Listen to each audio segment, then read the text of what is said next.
अमेरिकेच्या लढाऊ विमानाला लँडिंग करण्यास श्रीलंकेने परवानगी नाकारली। इराणवर हल्ला करण्यासाठी आमच्या भूमीचा वापर केला जाणार नाही। श्रीलंकेचे अध्यक्ष अनुराग कुमारा दिसानायके यांच्याकडून भूमिका स्पष्ट। नाटो सदस्य असलेल्या स्पेनने इराकमधून आपलं सैन्य माघारी बोलवलं। हे स्पॅनिश सैनिक इराकमध्ये अमेरिकेच्या खांद्याला खांदा लावून आयसिस विरुद्ध लढत होते। इराण विरुद्धच्या युद्धाला उघडपणे विरोध करणारा स्पेन हा पहिला नाटो देश होता। अमेरिकेशिवाय नाटो देश म्हणजे कागदोपत्री वाघ। अणुशक्तीवर चालणाऱ्या इराणला रोखण्याच्या लढाईत त्यांना सामील व्हायचं नव्हतं। स्पेनने सैन्य माघारी बोलवल्यावर अमेरिकेचे अध्यक्ष डोनाल्ड ट्रम्प यांची प्रतिक्रिया। वाहनधारकांना महागाईचा फटका। प्रीमियम श्रेणीतल्या पॉवर आणि स्पीड पेट्रोलच्या दरात 2 रुपयांची वाढ। गेल्या 20 दिवसात कच्च्या तेलाच्या किमतीत प्रचंड वाढ झाल्यामुळे निर्णय।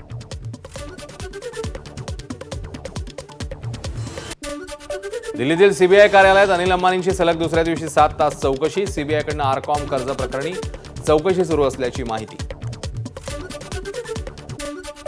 आयपीएलमध्ये पहिल्यांदाच सर्व संघांचे कर्णधार भारतीय असणार। 19 वर्षांमध्ये पहिल्यांदाच घडणार इतिहास।